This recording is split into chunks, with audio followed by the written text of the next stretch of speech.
इमरान खान से खौफजदा हुक्मरान हर रोज इलेक्शन से फरार और इमरान खान की गिरफ्तारी के लिए होचे हथकंडे अपना रहे हैं, जबकि इमरान खान पूरी उम्मीद है। इमरान खान को ये कहानी की किसने कराई कि अप्रैल में इलेक्शन होंगे। आज फिर जब हुकूमत को पता चला PDM को कि पाकिस्तान तरीके इंसाफ के कम व बेशतर 70 से ज़्यादा अरकान असम्बली कौमी असम्बली में जा रहे हैं और अपोजिशन लीडर होने का लिए अप्लाई करेंगे, जैसे ही इमरान खान ने कौमी असम्बली में वापसी का ऐलान किया है तो मौजूदा हुक्मरानों के तमाम चालें नाकाम हो गई हैं और हुक्मरान जिस रास्ते से भागने की कोशिश करते हैं अगले रास्ते में उन्हें इलेक्शन नज़र आता है। इस मौके पर इमरान खान ने कहा कि मौजूदा हुकूमत जिनसे मर्जी दोबारा NO कर ले,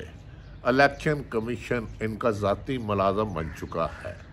पाकिस्तान की कौम 22 करोड़ अवाम मौजूदा हुक्मरानों को मजबूर कर देगी कि वो इस अप्रैल में इलेक्शन कराए। इमरान खान के इस चैलेंज के बाद पाकिस्तान तरीके इंसाफ ने आला सतही इजलास शुरू किया तो इमरान खान को एक पैगाम आया कि आप थोड़ा सा तहम्मुल से काम लें, जिस पर इमरान खान ने जवाब दिया कि मैं आइंदा 1-2 हफ्ते में मुकम्मल आराम करने लगा हूँ और दोबारा अवाम को लेकर सड़कों पर आऊँगा और मौजूदा हुकूमत के साथ मासवाए इलेक्शन कराने के किसी और बात पर मुज़ाकरात नहीं होंगे। याद रखें कि नाज़रीन, इस वक्त PDM की हुकूमत इमरान खान ने पंजाब और खैबर खान की हुकूमत सूबों की असम्बलियाँ तहलील कर दी हैं। वफाकी हुकूमत में वफाकी काबीना में कौमी असम्बली में इमरान खान के 81 अरकान असम्बली के इस्तीफ़े मंजूर कर लिए और पूरी मुस्लिम लीग नून के 181 सिर्फ 81 बहुत मुश्किल से मंजूर होते हैं और ऐसे लग रहा है कि हुकूमत अब सियासी रवायात दफन करने के साथ साथ आइन और कानून को भी दफन कर रहे हैं। मन जिसको चाहते हैं मुकदमा दर्ज कर लेते हैं। इमरान खान ने आज फिर मुतालबा किया कि मुझ पर 30 मुकदमा दर्ज हुए, लेकिन मुझ पर कातलाना हमले के मुल्ज़मान आज भी साजिश कर रहे हैं। उन्होंने 3 लोगों की तरफ इशारा किया जिनके बारे में वो पहले भी कह चुके हैं कि वो वीडियो रिकॉर्ड बना चुके हैं।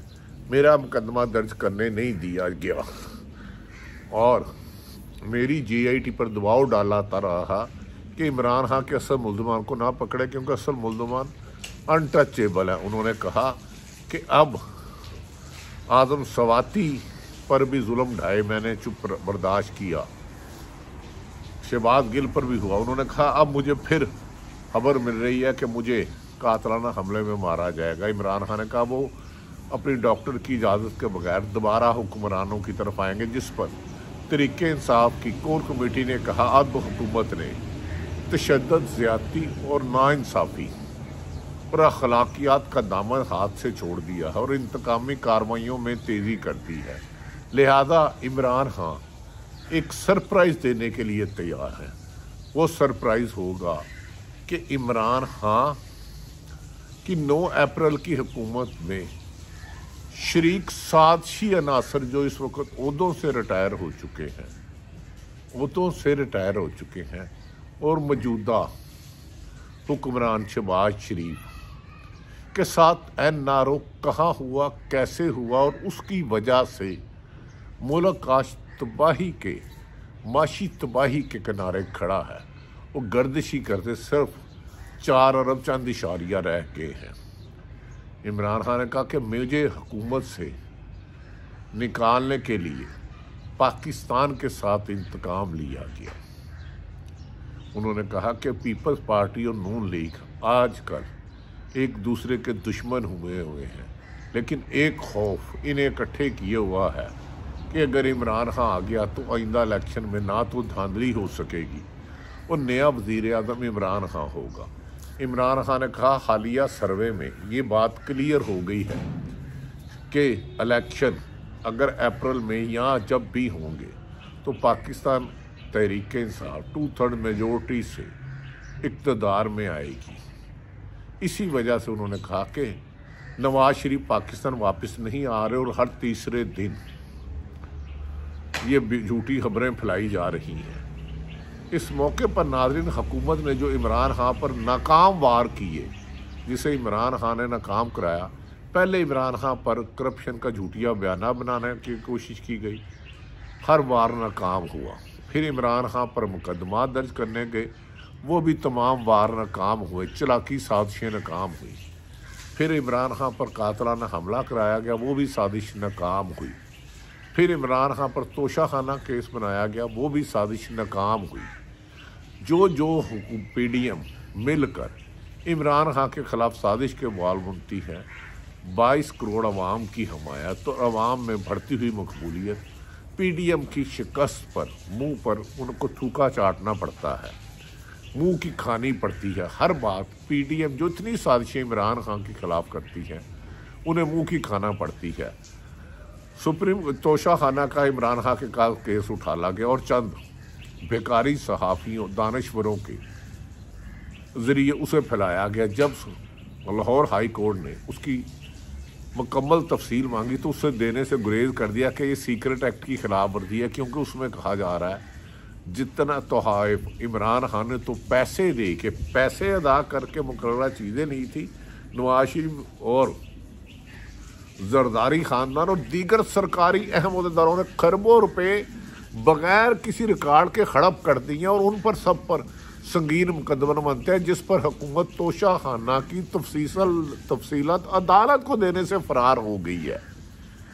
یہ بھی کہا جا رہا ہے ناظرین کہ عمران خان کی سیاسی حکمت عملی اور دانش مندی سے پی ڈی ایم کی تمام سیاسی چالیں الیکشن ناکام ہو چکی ہیں، اور حکومت اب ایک ہی کوشش کر رہی ہے کہ الیکشن میں نہ جایا جائے، اور پنجاب اور خیبر پختونخوا میں جو 2 اسمبلیاں تحلیل کی ہیں عمران خان نے، وہاں کیئر ٹیکر سسٹم، نگران سیٹ اپ ایسا لایا جائے جو ان پارٹیوں کا ذاتی وفادار ہو، جس نے لوٹ مار میں پی ایچ ڈی کی ہو، جو آئین اور قانون کو بالا رکھ کر موجودہ پی ٹی آئی کی اور 22 کروڑ عوام جو ان پر اور صحافی جو نشاندہی کرتے ہیں ان کے خلاف انتقامی کارروائیاں کرے، جس پر فواد چودھری نے کہا ہے اگر انہوں نے نگران سیٹ اپ جو آئین میں 90 دن میں ہے اس سے زیادہ طول دینے کی کوشش کی گئی، غیر قانونی طریقے سے، اور مزید صحافیوں پر ہاتھ ڈالا گیا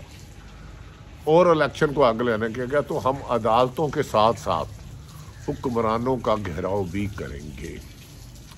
نہایت اہم ذرائع کے مطابق ارشد شریف کے کیس میں تمام شواہد فیکٹ فائنڈنگ کیس میں کافی حد تک سامنے آ چکے ہیں اور کچھ آنے والے ہیں۔ ارشد شریف شہید اپنی زندگی میں 4-5 لوگوں کی نشاندہی کر گیا تھا، اکثر وہ اپنے ویڈیو لاگ میں، اپنے ٹویٹ میں، اپنے ٹک ٹاک میں اس کا نام لیتا تھا۔ بدقسمتی دیکھیں اس کی والدہ بڑھاپے میں انصاف کے لیے تڑپ رہی ہے، لیکن اس کے کیس میں جی آئی ٹی ابھی تک 1% بھی پیش رفت نہیں ہوئی، اس کی والدہ کو جن پر شک تھا، جنہیں ارشد شریف اپنی زندگی میں کہتا تھا، جو ارشد شریف کو تھریٹ کرتا تھا، ہمیں بھی ارشد بتاتا تھا کہ فلاں شیطان مجھے تھریٹ کرتا ہے، ان سے ابھی تک پوچھ گچھ نہیں کی گئی۔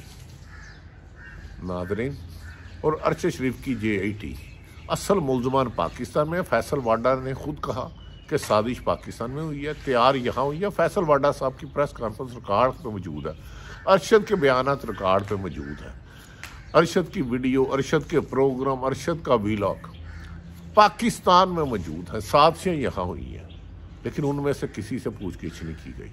اب جے آئی ٹی دبئی اور کینیا گئی ہے، وہاں تو ایک شوٹر ہوگا جس کو پیسے دے کے مروایا گیا۔ ناظرین، جو قومیں جن ملک میں شہید ارشد شریف جیسے جو حق اور سچ پر چلتے ہوئے صحافت پر طاقتوروں نے اسے بہت دفعہ روکا، اس کے گھر میں آئے، اس کی والدہ نے اپنی درخواست میں نشاندہی کیا کون آیا، کس سے ڈرتا اس کو، اور تمام اس کے قریبی صحافیوں کو بھی پتہ ہے، ہمیں بھی اس نے بتایا تھا کہ ہمیں کون کون سا بندہ دھمکی دیتا ہے۔ کسی ایک کو نہیں پکڑا گیا۔ کیا شہید کا خون اتنا सस्ता नहीं हो सकता। दुनिया में हो सकता है नाज़रीन ये बाज ना गिरफ्तार हो, लेकिन मेरा ईमान है बीइंग ए मुसलमान, मेरा रब जुल जलाल उन कत्ल करवाने वाले कातलों को असल मुकदमा दर्ज कराने वालों को और ज़मीन तंग करने वालों को निशान इबरत बना देगा मेरा रब इंशाअल्लाह ताला। कोई एक गुनाहगार नहीं बच सकेगा जिसने कत्ल कराने में कोई ना कोई किरदार अदा किया है, डायरेक्ट। यही रब्बुल आलमीन का असूल है। मेरा अल्लाह कहता है तुम एक नाहक इंसान का कत्ल पूरी इंसानियत का कत्ल है। अरशद शरीफ तो हक और सच के लिए लड़ा था।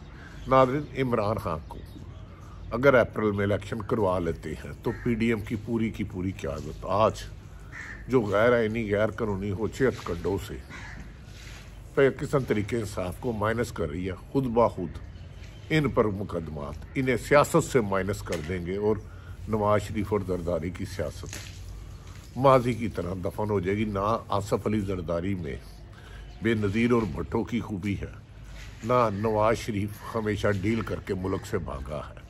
एक ही लीडर है बज़ाहिर अभी तक, आज इस वक्त तक, जिसको 4 गोलियां मारी वज़ीराबाद में 3 नवंबर में। इमरान खान जो मुल्क में NRO लेके भागने की बजाय आज भी अपने मुल्ज़मान की गिरफ्तारी का मुतालबा कर रहा है और 13 जमातें PDM के साथ अकेला अपनी टीम के हमरा तरीके हों। तवक्को है कि इस साल इलेक्शन होंगे और मौजूदा हुक्मरान जिन्हें जेल में असल ठिकाने जेल में हैं वो जेल में ही होंगे। जिन्होंने जुर्म किया है, जो बेगुनाह है, वो यकीनन सियासत करेंगे। अल्लाह ताला पाकिस्तान का हामी नासिर हो। पाकिस्तान जिंदाबाद।